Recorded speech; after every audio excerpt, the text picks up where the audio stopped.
And welcome to the Howard Eskin Show, which I'll just mention this quickly. I was with Charles Barkley last night. He doesn't like the name of the show, so I'll figure that out.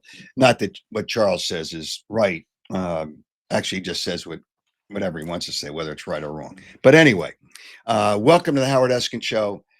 Another special guest tonight, Mark Sanchez. And I always have fun with my guests because that's what this is all about. And I want to thank, as I always do, a very important part of the show is our presenting sponsor, Stillwell Financial Advisors.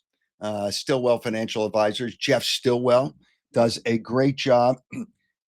Wealth you have, you want to, and we really have to look at the future, the way things are these days. And Jeff Stillwell can help you out, invest for the future, get yourself set for the future financially. Great guy, regular guy, and you'll enjoy the fact that he knows a lot. And his number is 732-343-0813. Jeff Stillwell Financial Advisors. All right, there's a lot of things that we're going to do tonight. We're going to announce the winner of the autographs from the last show. We're going to announce the new prize. And I will tell you this. Listen to what Mark Sanchez says, because we all should hang on his every word anyway. Listen to what he says, because I'm going to come up with a question after he's done. And here's what I'm going to do. You answer the question correctly. You email your answer through the contact page at howardeskin.com by midnight Friday, the 29th. That's this Friday. Watch the show on Saturday, August 30th at 8 a.m. to see if you won. We're live on X, Twitter, whatever you want to call it, Facebook, Instagram, or YouTube. Subscribe to YouTube, and it notifies you as soon as we go live. The winner will be randomly chosen from all correct entries. And the prize is an autographed copy of Courtside Magazine by Charles Barkley, who actually just signed that for me last night. Now, after we conclude with Mark, I want to talk, obviously, I'll talk about the Phillies. We'll talk about the Eagles with the season starting in 8 days, and we're going to talk about the Eagles with Mark Sanchez as well. The Eagles, they still won't tell you who's starting, they already know the answers, but we'll get into that. The Phillies, and I'm going to play something that I recorded with Charles Barkley at the end of the show as well. All right, let's welcome in now our guest on this episode of the Howard Eskin Show, and that would be former quarterback Mark Sanchez, who now is working in the broadcast industry, working for Fox as an analyst, doing the games. And first of all, welcome, Mark. And I don't know what your major in college was, although I'm sure you didn't go to many classes as a quarterback at USC. No. I went to plenty of classes. Okay, my son was in one of your classes. Yeah, I saw him occasionally, but whatever. No, I'm only kidding. I'm only having fun with you. But what was your major? Was broadcast journalism? Any of that was your major? Was that your major at USC? Communication. So I did take Communication. some broadcast classes, some journalism classes, and a ton of other comm classes in Annenberg at USC, and I thoroughly enjoyed my time there, not just playing, but in the classroom, and Mm-hmm. some great contacts, some great teachers that I'm still in contact with, and it's been something important that I could always, hang my hat on and look back at. When you're done playing, I thought it would be important to graduate not only into the NFL ranks, but to graduate and earn a degree. That was important to me, so I did it during the draft process, which was pretty hectic. But driving back and forth, Orange County, LA, you know, 2, 3 times a week, then running out of a presentation to go to pro day. I Mm-hmm. remember one of our teachers wouldn't give us any. I said, "Hey, can I just go early? I got a really big job interview at noon. Okay, I got to go throw for 32 teams, and it'd be really helpful if I could go like at the 10 o'clock hour instead of like 11:30, you know." And teacher said, "Sorry, your last name S Sanchez. Yeah, you guys are last, so we'll see you at 11:30." I was Hey, like, "Okay, we better hustle." okay. So when you're done playing football, you obviously had thought about the broadcast. How did it come about that you got to Fox and you became an analyst? and I've watched a couple of your games, and I think you do a good job. I think quarterbacks in football know what's going on. Catchers and pitchers in baseball know what's going on, and because they understand a lot of the dynamics. So, how did that come about? You going to Fox? First was broadcasting boot camp when I stopped playing. My only regret, and if any players are listening to this, I would highly recommend doing broadcast boot camp while you're playing. It gives you just a very different approach and respect for people of the media because Mm-hmm. as a player, you always feel like you're holding information back, withholding. And as a broadcaster, you're always try and get that information out, stories sell. So you learn stuff like this in broadcast boot camp that the NFL puts on and provides for free for players. So I took advantage of that resource. They basically put you through the gamut, hosting a podcast, being on a panel in a studio show, calling a game, working on radio as opposed to TV, and you basically develop a highlight reel or low light reel if you're not very Mm-hmm. good, right? And they'll send it out to all the broadcast networks. They'll send it to NBC, ABC, Fox, CBS, ESPN, and they can basically see, hey, let's see if we want to bring them in for an audition.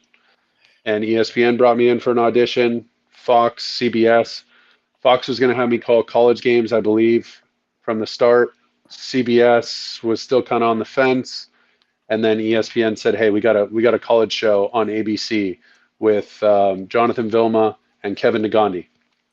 So I said, "Let's do it." And when you go into audition for ESPN, um, you are actually the audition is like every show on the thing. So if you just left ESPN on your TV for like 5 shows in a row, you'd see Right. those people all over again, usually in the same wardrobe, unless they go change.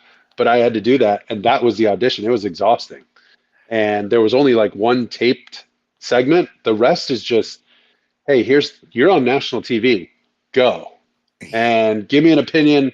What do you think of this play?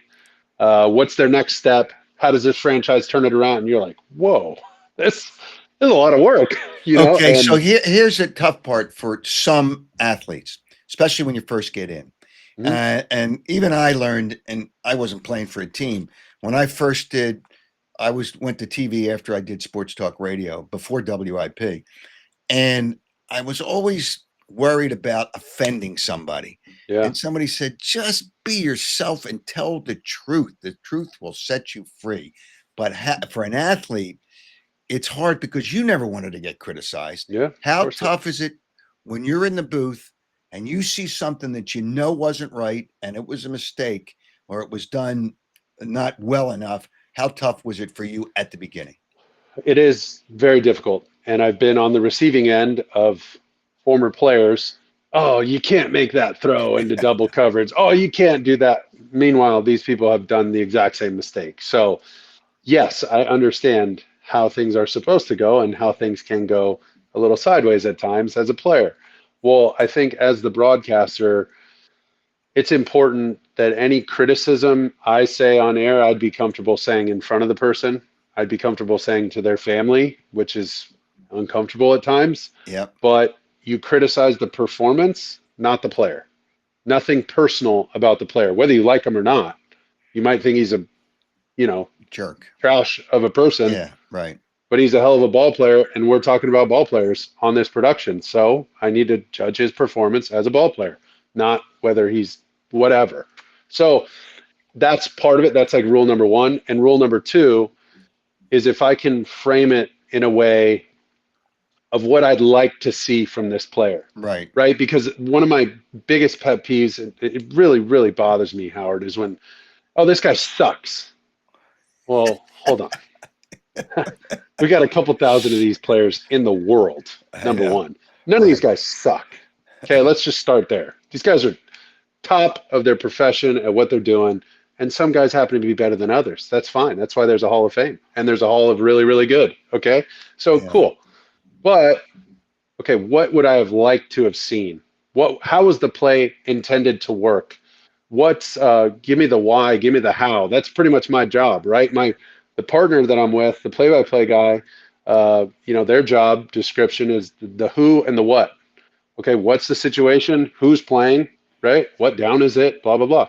Okay, well, how and why are they going to attack this defense, and what are we looking for? Why are they using this personnel, and why didn't it work? Or do you celebrate the good? Hey, this guy got burned on defense, or, I tend to, at least I'd like to think, celebrate the good play instead of crushing one guy, unless it's the third time it's happened in the same game. Right. You got to say something. But if you just say, wow, look at the move he put on the DB. I mean, good Lord, that's tough to cover. I don't care who you are. Hmm. And so's on the bad end of this one, but this is one heck of a highlight for the Eagles or so and so. You see what I mean? Where you can Yep. dish out the criticism without, crushing the guy because somebody's going to make a mistake, and it's your job to call it how you see it. Okay, so I'm going to give you a story when I had Mike Quick on, and I remember the situation when T.O. We all know who T.O. is, when he went after Donovan McNabb on the sideline. And Mike Quick said something about you can't do that. Hey, listen, if there was something Donovan didn't see him or he was open or whatever the case, you can't do it because everybody sees it. So Quick said something on the radio broadcast. T.O. never talked to him again. He wasn't here that long because he had Mm. that contract situation. And you just got to move on. So when you go down, and I've criticized players, but the one thing that I've always tried to do, and the fact that you'll see that player at another time somewhere along the way, I always tried to go into the locker room. If I criticize a coach or a player, hey, listen, you want to say something to me and we'll discuss it. And if I'm wrong, I'll tell you I'm wrong. Is it difficult after, and it might be minor criticism, to go down, you're going to cover that player again, and then the next time you may be at their game, before the game you're down on the field. Is it tough for you? Do you worry about seeing that player again? I haven't, to be totally honest, I haven't blown anybody up like that. You know what I mean? Yep. I'm pretty. I'd like to think I'm fair. If anything, I'll give the best version of Yep. of kind of what I'm seeing. So I haven't had to worry about that as much. I think you're a little more blunt force trauma, big guy. You got a little longer in the tooth, and what's somebody going to say to Howard Eskin, man? Come on. Well, yeah, but I always make sure that I go down to address it. And some players have come after me, and let's just talk about it. It's players from every sport, and then after a while, Dick Vermeil didn't like me when he first came here, and that was in the '70s because I said he's working these guys too hard, practice is too long, and they're going to quit on him when they're not good enough. And Herm Edwards told me, he said, "Man, what do you say to Coach?" He said, and then he buried me my first day in television when he was at the Maxwell Club, and I was on the head table because it was September 20th, 1982. I'll never forget it. He buried me. I said, "Hey, Dick, that's okay."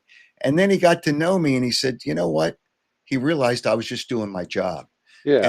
And I would talk to him about it. Now we're good friends. I've been to his house. I've been out to dinner with him. He has been great to me. Invited me to his Hall of Fame. I mean, it was just all those things. But you got to address it. Jason Worth really wanted to kick my ass when I called him a marginal Major League Baseball player because he criticized because he stared Jeez. me down after I had a big time argument with Charlie Manuel, the manager. So, and then after the playoffs, we sat down for about 45 minutes, and now we're good friends. I mean, See, it's like just an emotional outburst like that, if we ever catch it on camera, it's more of a, hey, you know what? This game gets heated. I yep, understand that. These yep, guys got to understand none of this stuff is personal. It's all shared right. struggle. We're trying to accomplish a goal of winning games. And it gets hot and spicy and uncomfortable. Those things shouldn't cross over personal boundaries. And these guys are probably going to want this clip back. And they would have probably rather solved that in the locker room or after the game or something where it wasn't so public. However, you look at a lot of the great players. I don't care if it's Michael Jordan, Kobe Bryant, RIP, anybody, all these excellent top level guys, Tom Brady, Peyton Manning. I mean, those guys, you've seen the clips of Peyton Manning and Jeff Saturday. I mean, he's dog cussing him Yep. all day, like an entire game, and they're winning. Mhm. So, this is how these competitors actually are. And I feel like it's important for players and broadcasters to understand that and then convey that to the public that, hey, emotions overflow and boil over in these scenarios. This isn't uncommon. You'd like to keep these outbursts to a minimum, but that's kind of the way it happened Well, today. in most cases with broadcast people, whether it's sports talk guys, they're hardly ever at the games. TV guys, even when I was in TV, I always went to the games as much as I could, every game. And if I had to get back for the news, I got back for the Yeah. news. But the thing is, I always tried to talk to people. Why was Yeah. this guy like this? Why was this? And I try to have background. I just don't throw garbage out No, there, of shit course, of out there, course. just because I want to have somebody react to it. And that's Yeah. and I think people understand that. Now, the game today, I'm going to get into the game today. It has changed. How, in your opinion, now you came into the league in 2009. Right. How has it changed from when you came into the league? And it's tough for a rookie quarterback. How has it changed from when you came into the league to the way it is today? I think from an offensive standpoint, you're seeing a lot more of what we had in Philly with some of the zone read stuff, quarterback Mhm. run, called designed quarterback runs, even with guys that aren't, Lamar Jackson and Josh Allen and some of these players like Joe Burrow can move enough to steal a few yards on some of those zone reads. And so, now it's just a matter of do you want to expose him to those hits? So that's a big one. You don't see a whole lot of fullbacks anymore. They were like a dying breed when I was coming into the league. We were fortunate to have Tony Richardson, who was an absolute stud in New York, played for KC. And that's a big part of it. I think a lot of the McVay tree, Shanahan tree, Yep. Kevin O'Connell now, Liam Cohen. You see all these guys starting to expand. Andy Reid's group of guys, go take their jobs. So like this West Coast kind of mentality with the outside zone, a ton of the run actions, the nakeds, the rollouts and stuff, and then some of those, high flying deep play action pass game stuff has really taken off. And then conversely, from the defensive side, it goes in ebbs and flows, and every defensive coordinator has their own DNA. Some of them are just going to pressure you no matter what. But you'd see, this Vic Fangio tree of umbrella top on the defense. We're not going to get beat deep. We're going Mhm. to have we're going to pattern read with the corners and the safeties to make sure those guys are involved in the run game. We need an extra hat to the run game to help us up front, and nothing gets behind us. We're just going to wait. We're not going to pressure. Maybe we'll occasionally bring a backer, drop a lineman to equalize, to even out the numbers. But we're essentially going to force this offense to go on a 12 to 16 play drive. I want them to force them to convert 3 3rd and 5 pluses and maybe one of those down in the red area. If Interesting. they do that and score a field goal or a touchdown, they deserve the points. And we Yep. will take a death by 1,000 paper cuts because I can all but guarantee that they're going to screw it up before we do.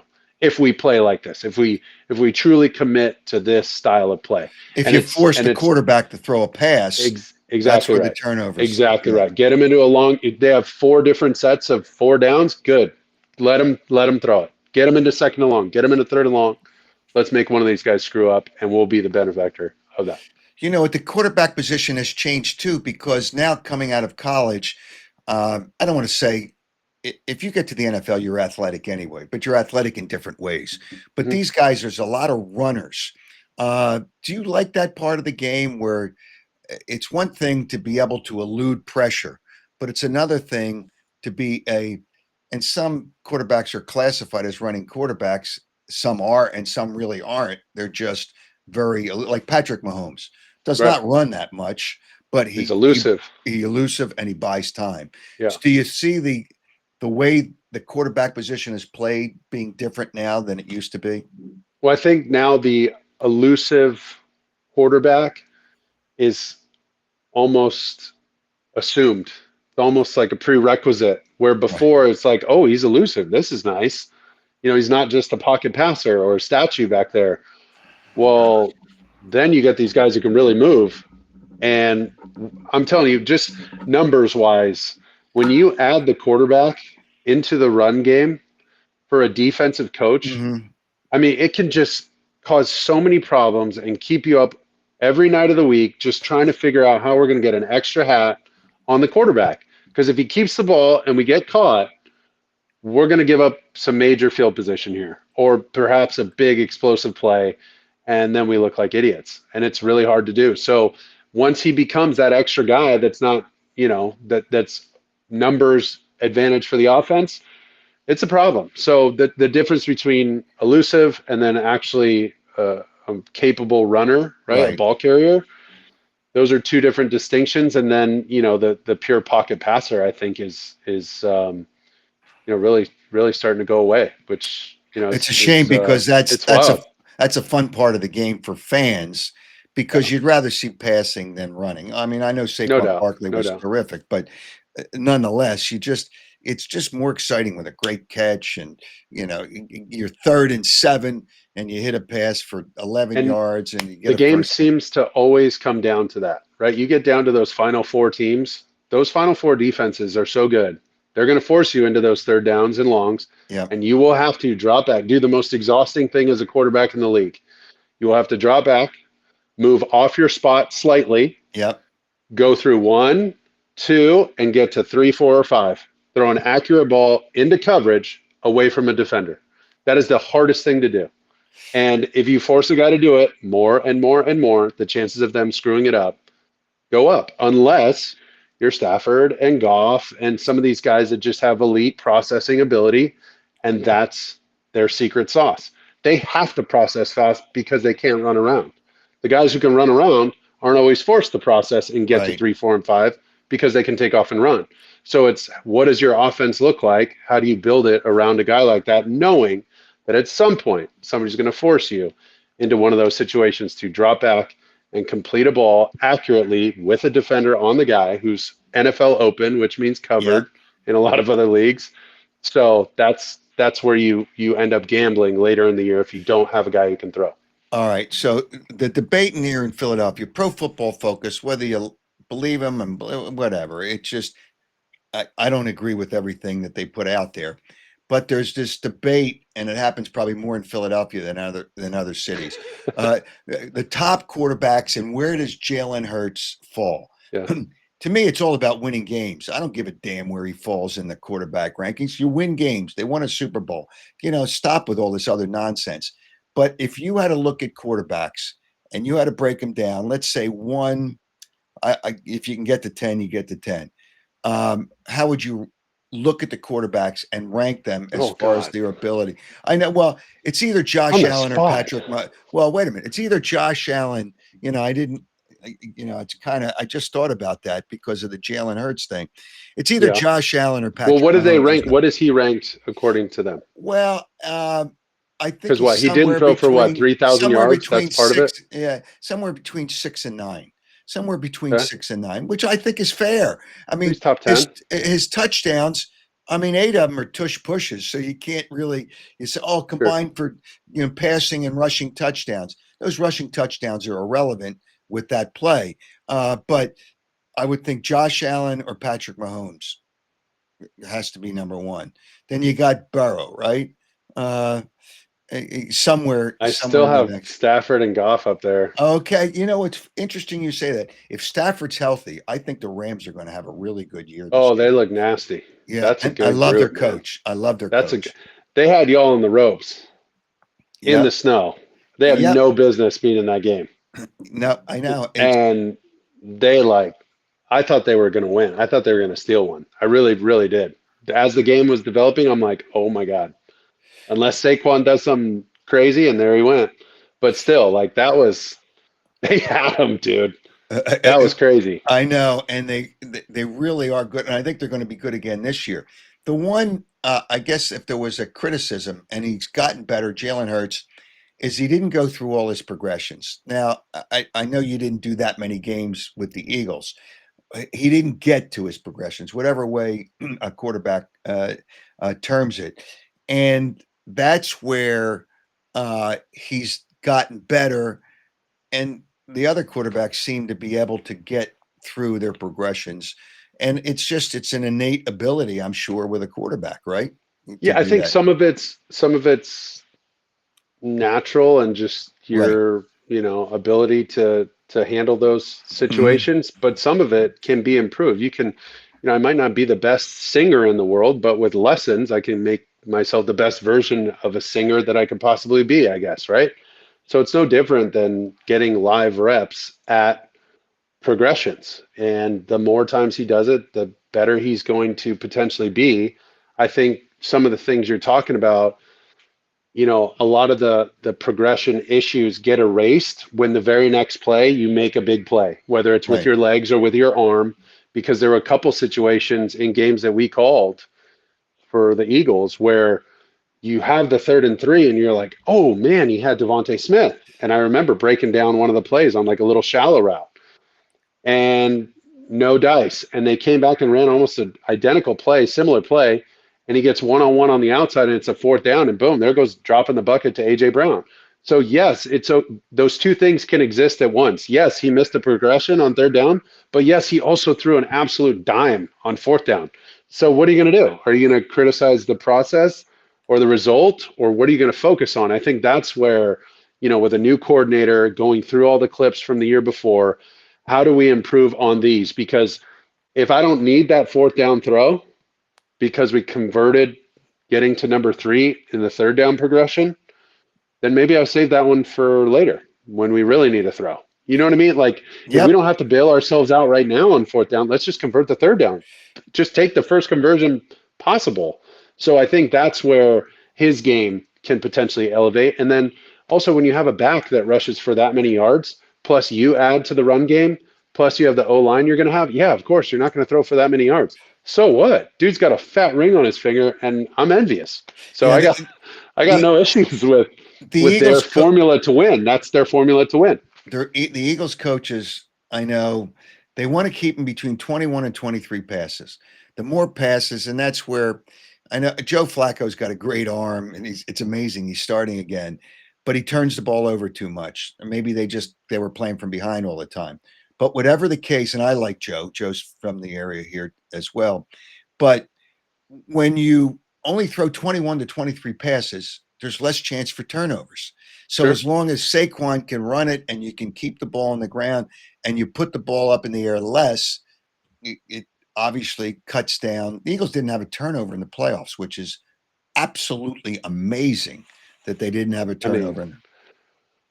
they went on a heck of a run. No, I think part of the that sweet spot for Jalen as he gets better and better and as he progresses in his career, those numbers can potentially go up. It's just a matter of what's your formula, what do you feel comfortable with, what's his sweet spot. And your chat on the side is hilarious. I'm sorry. The people say the Rams did not have the Eagles anywhere. We beat them twice last year. F the Rams and Sean McVay too. He is a media creation, that Super Bowl winning suspect. Uh, Coach, they had the Eagles on the ropes. Adam Bueller, I'm sorry. oh, that's great What? that you're looking at the That game chat. was tight. Dude, see, this is why I don't go on Twitter. This is why I don't do this. uh, But homie, that game was tight. yeah. What?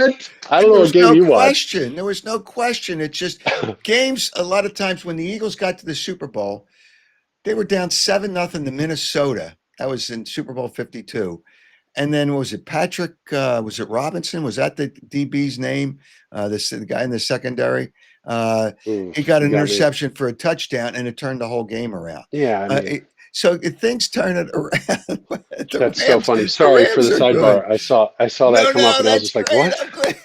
I'm glad I'm you like, did I saw miss that. something? Did I watch the wrong game? Yeah, well, these guys, the guy says, fuck, you can say it on I don't usually like to use a four-letter word. Guy says, fuck the Rams and Sean McVay. And he spells Sean McVay wrong. Come on, bro. Or Josh Allen hasn't won blank and his head coach sucks big time. I hope the Bills eat the rod this year. I tell you, this My is, man, Bueller, get it out, boy. this is what makes these things fun. These people react. And I have them, Jeez. I wouldn't have them call in with a guest, but I have them call in at other times. They can go through the link, or I'm going to create I'm working on creating a phone line so they can do it, because some people don't want to Oh be on dear. camera because they're so ugly. But all right, so now you had 2 years with the Eagles. I do want to get to that. By the way, Okay. the Rams are really going to be good, and I agree with you. If Stafford's healthy, I agree. Oh my gosh, and a terrific coach and a really good quarterback, and the fact that you put Goff in there impresses me. That you, people don't recognize that they had so many injuries. They would have given the Eagles a hell of a game if they played them in the playoffs. I don't know what would have Oh, I happened. know. I think the Eagles were a better team, but whatever. All right, your 2 years with the Eagles. Hmm. Other than Chip Kelly, what do you remember? Yeah. Oh shoot, Folsey was there. Gosh, there's a ton of guys that won the next Super Bowl that they were in. So Kelsey, gosh, LaShawn McCoy, Macklin, Brent Deshaun had just Selleck, left. Brent Selleck. Yeah, Selleck, Ertz, sheesh. On They had some. defense, Brandon Graham, Connor Barwin, who I know is helping with them now. Stout was still there. Um, God, who do we remember? We brought Byron Maxwell, the Oh corner yes, over from Seattle. what a stiff he was. Well, Hey, he I'm was gonna tell. not I'm gonna big with tell the you an. media. He was great in the locker room. Like he was a great guy. Just was injured a bunch and didn't get a chance to contribute like I think everybody assumed he would. And I just remember him coming out You want to to a hear it? game in the like warm up tracksuit. And I never heard fans rip into a player like they did to poor Byron Maxwell, and he wasn't even playing. I'm It gonna was like a give you. Monday night game, and I'm pretty sure that was the chicken fingers game when Foles was balling out. Uh, And Nick sometimes would get like he was a very intense competitor, but he seemed to be really lax. And so sometimes like on the sidelines, he would, okay, what else we got? What else we got? He either him or Kelsey or somebody started calling me Chico, maybe Barwin or somebody, but they would say Chico all the time. Chico, what do we got? Chico, what do you see? So I'm on the sidelines just helping out as the right. backup and looking at the things and whatever and eating at halftime because I'm starving and whatever. Oh, So I'm just letting them know from my experience, hey, this is the pressures we're getting. Here's what we're not getting. Whatever, just kind of helping, normalize everything and whatever. So that's kind of your job as the backup to keep everybody good. Hey, great play, keep going. Hey, keep running that route. We'll get you the ball soon. Blah blah blah. And so Nick was just kept asking, like, what else we got? What else we got? And I'm like, bro, we've been through all this. You're beating the crap out of the Giants in our all black uniforms on Monday night, dude. You got no worries right now. You're balling. And the run game's unstoppable. They ain't getting to you in the pass game. We're protecting the heck out of it. Like, defense getting after them. What are you worried about? Like, what else we got? What else we got? I'm like, bro, try the chicken fingers. They're good. I don't know what else to say. Like, I I, got nothing else left. I'm And gonna give you. so, I'm gonna so give Foles you. is like all tight in the game. And I'm like, bro, you're good. You are doing just fine. I'm gonna give you a story. Byron Maxwell. You brought him up, and it just came to mind. It was in. They stayed at the Westin in Jersey City when they played the Hmm. Giants or the Jets. I forget who they played the next day. Curfew was curfew. And they always check to make sure, and sometimes they give the guy a pass. He was 2 hours late for curfew. So what they did is they changed the key to his room, and he couldn't get in. That's pretty good. He That's couldn't pretty get good. in, and then he got in touch with who he has to get in touch with. Hey, listen, my key doesn't work. Yeah, I know. You're 2 hours late for curfew.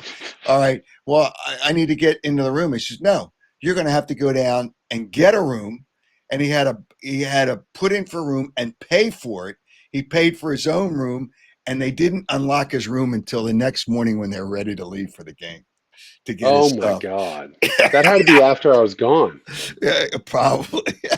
No way. Yes, yes. It was. What a move. Who pulled that one, Dom? Well, I don't want to. I don't want to dime him out. That is so good. I know. I'll tell you when we talk That's personnel. like worse than the embarrassment of the team and everything. Just like, yeah, figure I it out. know. I know. And Oh my then, were God. you there? The game in Washington when they scored, the Eagles scored. The When Eagles we scored when they 50 like some canceled the points. game and then uncanceled the game. I forget that, but wasn't there a game in Washington? And Chip Kelly was the coach, and we thought he was great with his offense. Scored 50 some points, buried the Redskins. It was a Monday night game. Um, Oh. You probably No, that weren't might there. not have been me.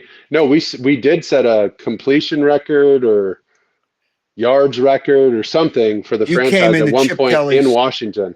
Yeah, you were here. Chip Kelly had already been here for a year, right? Chip was there for a year with Vic and Foles. Yeah, it was probably the year before. But Yeah, yeah. you like that Byron Maxwell story, huh? That's tough, man. But in that game that Foles was playing well and I'm eating chicken fingers, that was the game that the fans just like undressed him Yeah. verbally. Oh, I the was fans. like, God Fans can be tough, bless. boy. Fans I'm can like, be dude, he's tough. on the team. He's injured. All right. Like, what?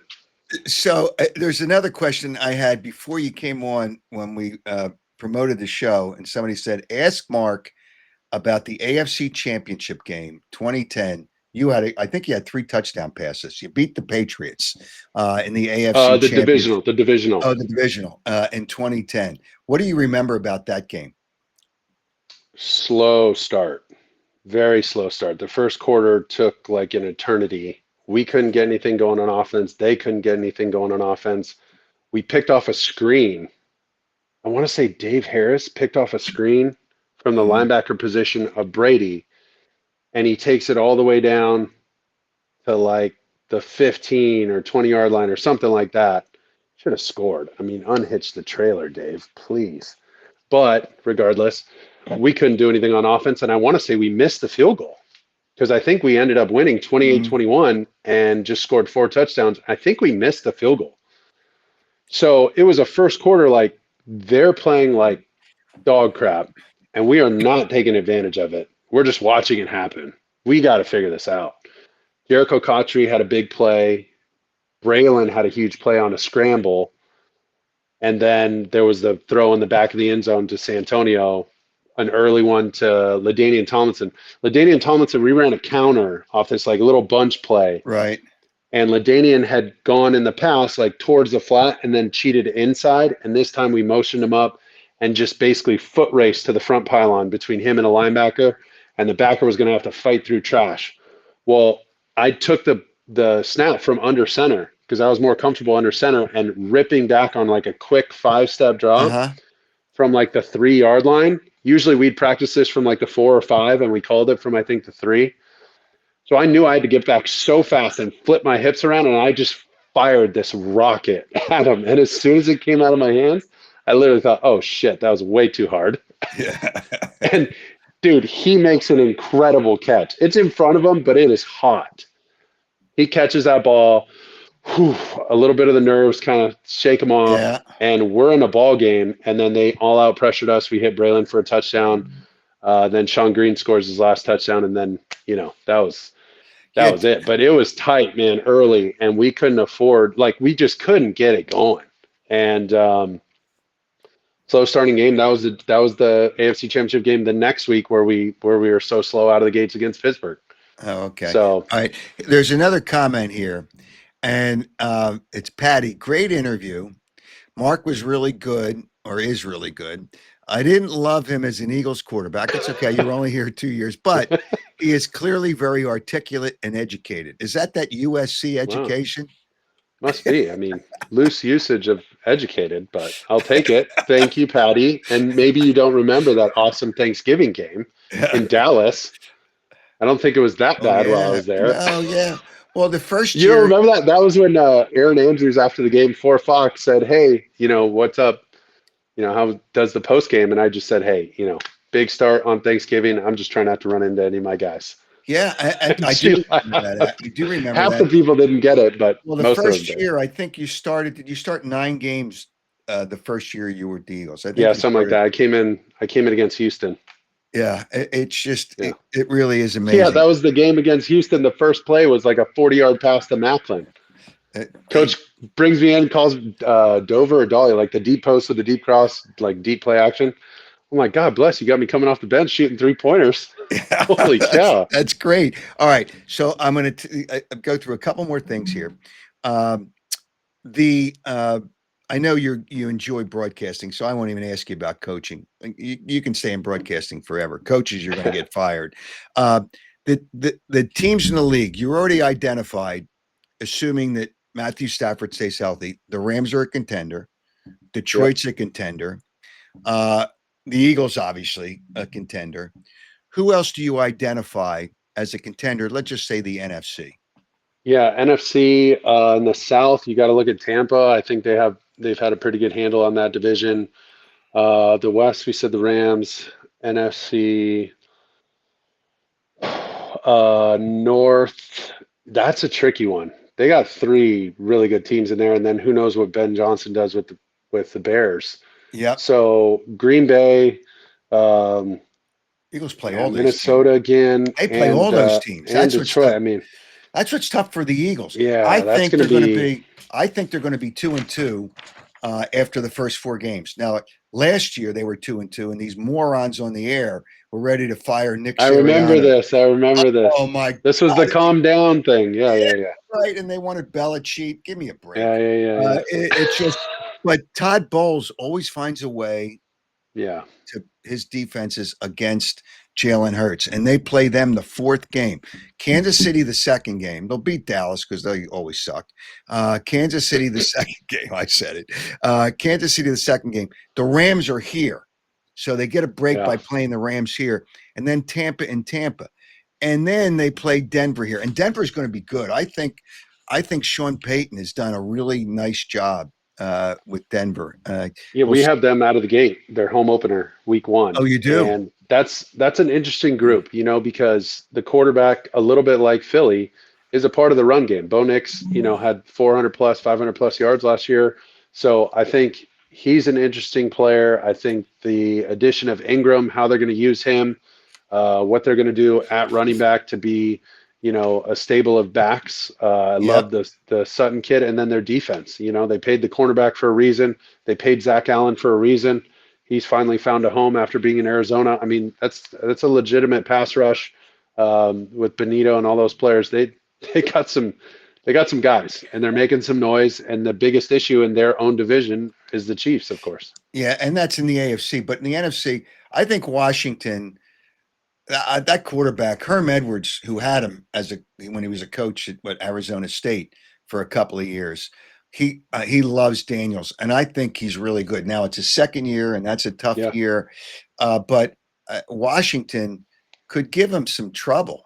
Washington Oh, could give them, Washington's a contender for sure. yeah, After what they showed last year, early on, that's a team that seems to be headed in the right direction. Now it's a matter of being able to recreate it and deal with some of your successes, right? And teams figure that out quick. The Eagles are going to figure that out quick, and a lot of those guys on that team know what it's like to win and then have the target on your back. It's hard. Everybody's coming for you. So things aren't getting easier for Philly. You know what? I wouldn't be surprised if the Giants finish ahead of the Cowboys because the Cowboys always find a way to screw things up.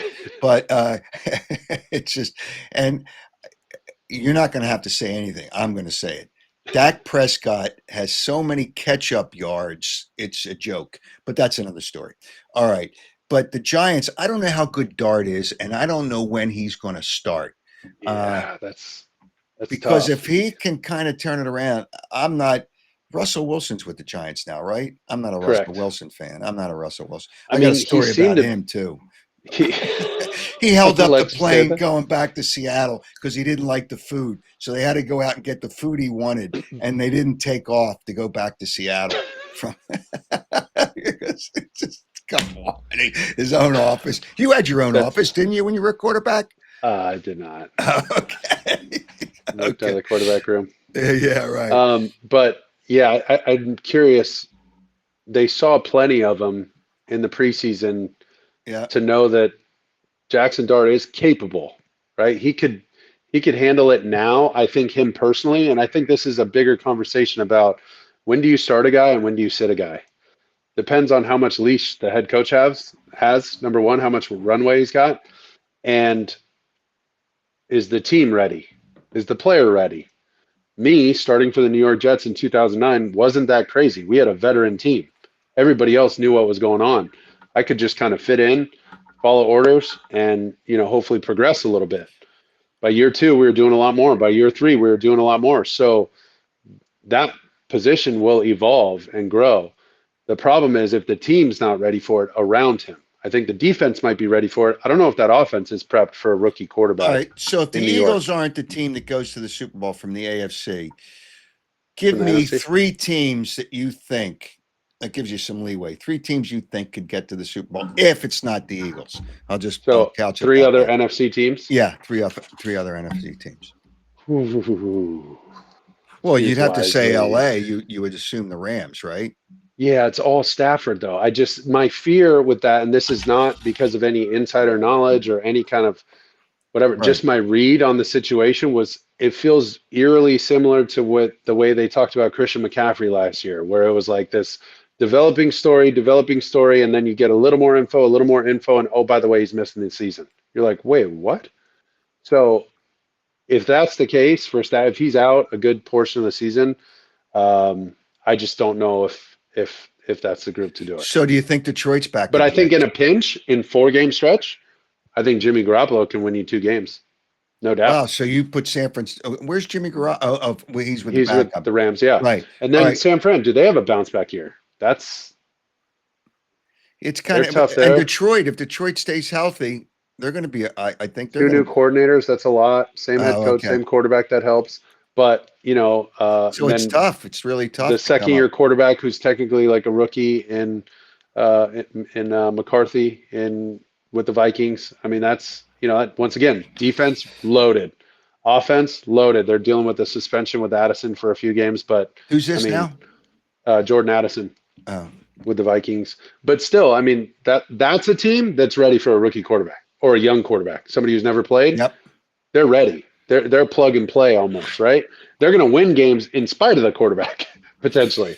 Does that make sense? Like, Yes. the Eagles would be a roster for a quarterback like that. When the roster is set and you just need a trigger man, that's when you play the young guys. If they're not, I mean, you could potentially ruin their career and their Mhm. trajectory by playing them too early. So it's really hard to pick a team. There'll be a lot of teams in the mix. Is the way you kind of look at it.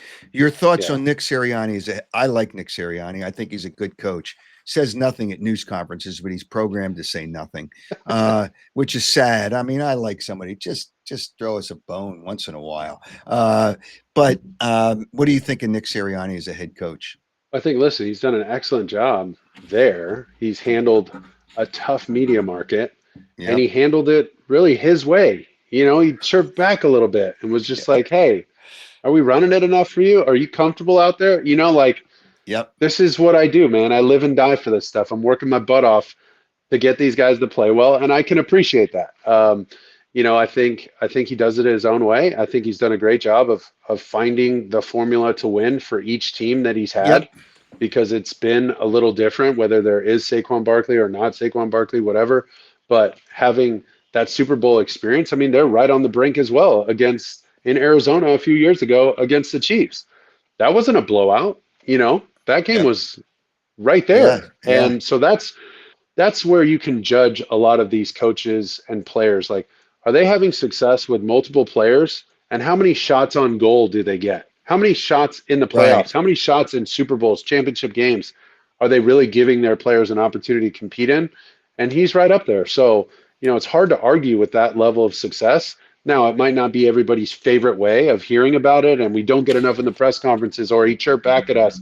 Well, that's a stylistic thing, and Yeah. that's just kind of how he's wired. But you can't argue with the production they've had, and the players really do seem to rally around him. Okay, college football, and Oof, obviously USC is yeah, probably hurt by this. Your alma mater, the NIL in college football. I just I don't think there's an answer. You're going to have 5 conferences if you have that. The mid majors are history. yeah. I don't even know what's left in the Pac-10. Is it still called the Pac-10 or the Pac-12 or what? The That is a good Pac-13? question. I think, yeah, there's somebody who just came by my door with uh, a list if you want to enroll in the Pac-10. I think so. That's good. Pretty sure I can sign up. I'm telling you, because they took whatever No, teams that could breaks my take heart them. too, because I mean that was, that's all I know from And the college. So NIL has it's probably difficult. destroyed that, right? It's You just can't be here's happy with that. You're happy as a here's player, but yeah. yeah. I'm happy for the players that they even had the awareness to fight for something like that. And honestly, I can't lie to you, Howard. It didn't really cross my mind as a player. I really didn't think about it. I thought I really want to get to the NFL. I really love playing college football. I get free meals. I get a stipend check. It pays for my rent and gas. And let's go play ball and get through school, graduate, and move on. That's really like my bandwidth. So that seems pretty simple, and I apologize, but that's the truth. Nowadays, it's just different, and I think everybody. The way I see it is everybody's on a 1 year deal and no salary cap. Yeah. Basically it. And we'll Well, the see. Year to problem year, is it's kind of a hodgepodge. the transfer portal screws things up too. Yeah, I At feel like and they just got to cap that. You got to cap that, well, unless you get some sort of injury, provision or right. something like that, and it better be something, serious. And Then, hey, maybe we'll rethink it. But you get 2 times, and that's it, or whatever. Andrew Brandt brought up an unbelievable point, and you know who Andrew Brandt is. Hmm. Does a lot. Okay. He now is an advisor for Louisville. They had a Okay. player that was offered in January $300,000 to play at Louisville. There's another transfer portal a few months later. He says, "Hey, I got," and I forget which team he told me. They're going to give me $500,000 unless you match it. I'm leaving. He didn't even play a second, and he bailed out on He, their offer and took another offer after he he agreed to leveled theirs. up another 200 grand. What's that?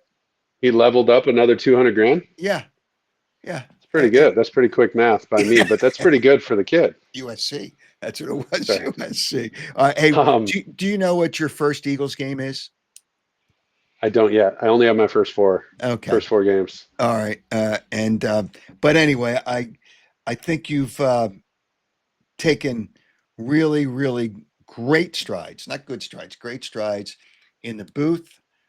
Be Appreciate it. honest, and you've probably learned more as you go through it to be honest without burying somebody, but just pointing out, the good and the bad and the ugly, because there's no TO on the field anyway, so you don't have to. I try to be honest, just not as honest as Howard. How about that?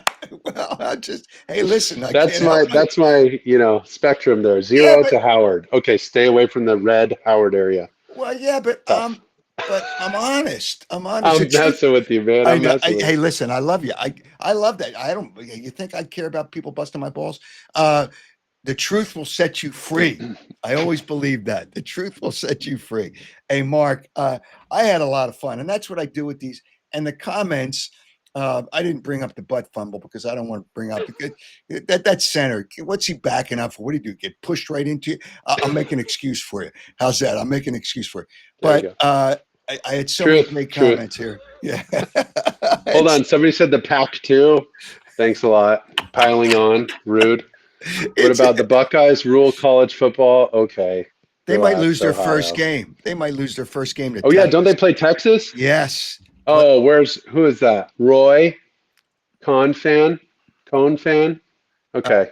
yeah, We got a little side right. Yeah, side they will. wager They're going to here on lose their first Texas, game. Ohio State. They're going to lose their first game. I'm not, they're building up another Manning, but I still think Texas is going to win that game. They are a really good football team. We'll see. I mean, they're playing at Ohio State, but still, all right, we'll see. Great to have you. It's fun. I always try to have fun, and I really, honestly, I really had a lot of fun with you on this show. Really I did. did as well. We got to do it again. Yeah, I'd love to. I'd love to. And you know what? If I see you make a mistake on the air, You let me know. and Oh, I'm I know you will. yeah, all right. Hey, have a great season. Keep up the good work, and I love you. Thanks. Appreciate you guys. All Love you right, guys. Later. thanks. Mark Sanchez. Thank you, Mark.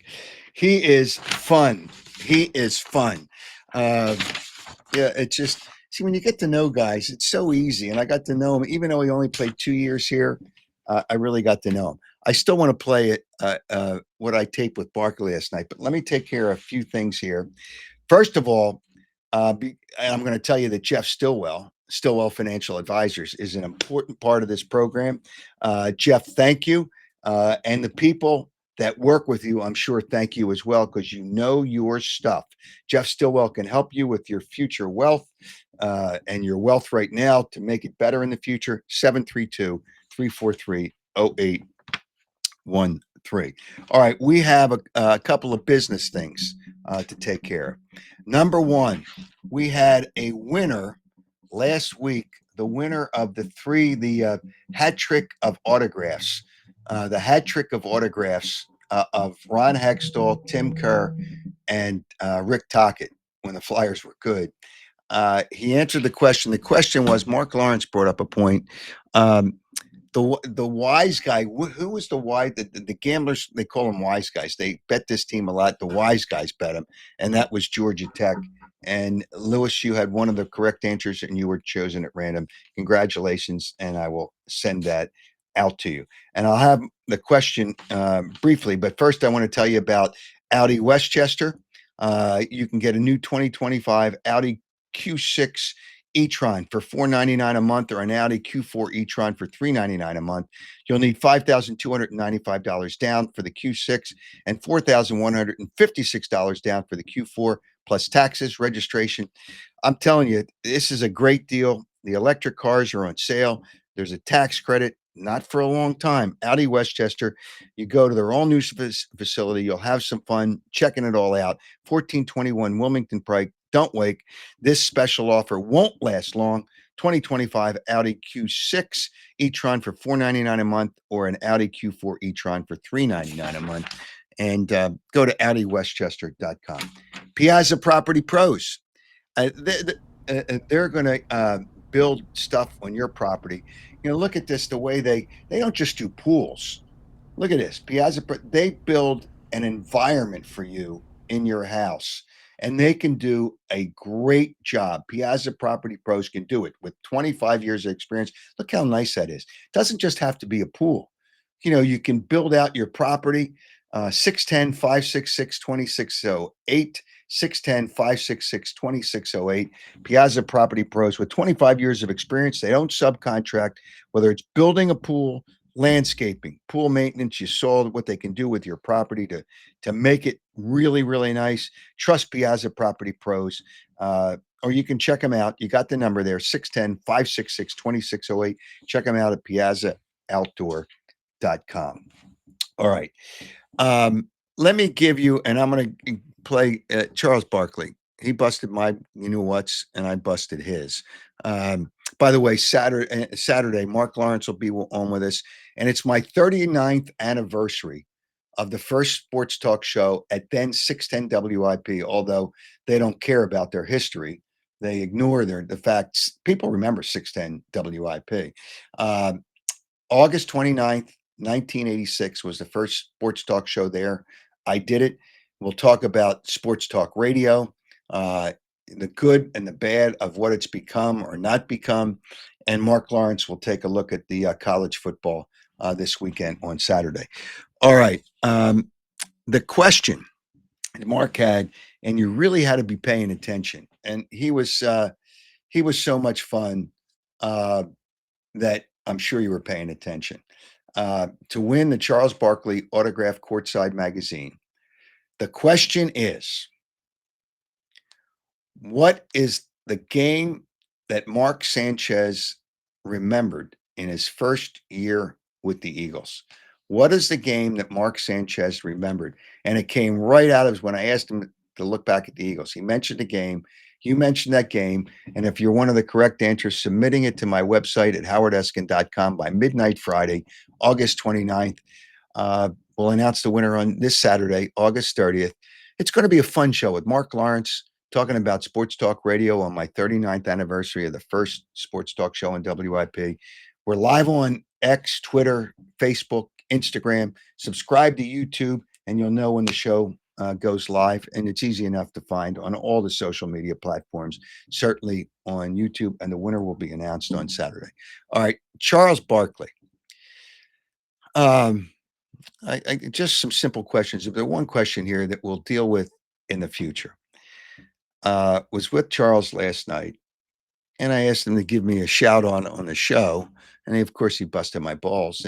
But I'll reference this after we play Charles Barkley. Now, So obviously, hey, yeah, you got a podcast? Yeah, and you know it. You were on What's it called? the Howard Eskin Show. That's fucking original. Well, but it's got the king. Wait, the Howard Eskin Show is the name of your podcast. Yes. That is so original. What do you want me to call it? Get a name? Get in the picture here. I'm here. Hey, listen, America. This dummy got a podcast called The Howard Eskin Show. I got a podcast, me and Ernie Johnson. You know what it's called? The Steam Room. Yeah. You know, the Kelsey Brothers, New Heights.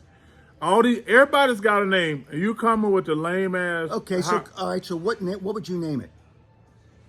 The King Podcast. Okay, Because you've been calling yourself the King since Jesus was a baby. Well, I didn't name myself the king. That's fraudulent. Well, no, first Pete of all, Rose did. oh my gosh. Pete Rose, the late, great Pete Rose called you the king? Yeah, that's correct. Yeah, and then everybody started calling me the king. Well, first of all, everybody does not call you the king. Okay. Okay, let's get that out so the way. way. So the podcast, so we'll mix in the king. Elvis is in the studio, so there's two kings in the studio. Elvis? Yeah. Elvis is in the studio. Elvis Presley. Elvis, we love you, Elvis. Rest in peace, Elvis. All right. So one question before we close this out: you tell people they should watch the show, correct? Yes, watch the Howard Eskin Show. It's such an original title. Okay. Now, the second thing is, so we can start trouble, and we've talked about it tonight. The top 6 NBA players all time. Michael Jordan, Oscar Robertson, Bill Russell, Kareem, Wilt, Kobe Bryant, LeBron James, Tim Duncan, Magic Johnson, Larry Bird, and Jerry West. And Bird's before LaFraud. So he's not. Oh, come on. Howard, you know the thing? Howard Eskin, making friends everywhere. Hey, thanks for the shout out. No problem, brother. Keep up the great work, brother. Thanks. Well, so now we got to come up with it. Hey, listen, the king and you. It's not the king and I, the king and you. Yeah, but steam room. If you weren't a sports fan, would you know what the steam room is? Would you have any clue what the steam room is? And don't take off your towel or whatever the hell they say. All right, New Heights. If you didn't know, it was Jason Kelsey and Travis Kelsey, and Taylor Swift made him huge, made him bigger. Would you know what New Heights is? No. What connection does that have to those guys? And the steam room. Hey, it's a cute name, but give me a break. All right, so let's deal with it. And he has LaFraud at 6. I have him beyond that, but nonetheless, we'll debate that at another time because I will play that again. And thanks to you, I'll tell you, there was a lot of great comments. It's okay for people to call Eskin the king, but people can't call LeBron king. Well, LeBron gave himself the nickname, Goat Stature, or whatever the hell your name is. You can't give yourself your own nickname. Can't do it. It's fraudulent. Fraudulent. I didn't give myself the nickname. Pete Rose gave it to me, and it stuck. So you said, Charles said, you said LeBron is as good as Jordan 12 years ago. Stop lying. He never said that. Another moronic comment. What a dope. Kobe's not too high. Who do you rather have in the last 2 minutes of a game? Kobe Bryant, Larry Bird, or LaFraud James? I'd rather have Kobe Bryant and Larry Bird. You can choose between the two. LaFraud's not going to win you a game at the end. Give me a break. Let's stop it. All right. So you got the question to win the Charles Barkley autograph. Hi, Howard. Why change if you're number one? That is correct. Was that Tony? Is that Tony? I think it's Tony. Tony Woods. Elvis on Sports for a title. Well, but it's the comments tonight were great. The comments, and I appreciate your comments. And how about Mark Sanchez actually reading the comments and seeing some of your comments, which is good. See, people are watching, people are looking. Hey, thank you. Thanks for joining us. Saturday, again, Mark Lawrence will join us as he will every Saturday, to take a look at the weekend football. Also, one of the topics, and there'll be other topics. I'm sorry I didn't get to the Phillies tonight. Not that you should really care that I didn't get to the Phillies. By the way, let me just run this out there. The new favorite word in news conferences for the coach and Howie Roseman. Uh, they had a news conference yesterday to talk about the cuts. Tools. This guy's got tools. That guy's got tools. That guy's got tools. That guy's got tools. Mentioned it at least 6 times. There's probably at least 7 times. Give me a break. I got tools. How about he's a good player? He's got speed. He's got agility. He's got athleticism. He's got the things that you need to be. What tools? Did he have a screwdriver, a hammer, a wrench? What did he have? What kind of tools were they? I mean, tools. They get locked in on cliches, and it's boring. Come on, sharpen up your news conferences, guys. Let's have it fun again. Let's have it fun again. All right. Thanks for joining us. Thanks to Mark Sanchez. He was terrific. He was absolutely terrific, and I appreciate it. And a fun guy to talk to. And you'll see his growth in the broadcast booth as well. Thanks to Joe Gangemi for taking care of the technical part of it, producing and working on the other side of this. Thank you all for being a part of the Howard Eskin Show. See you on Saturday.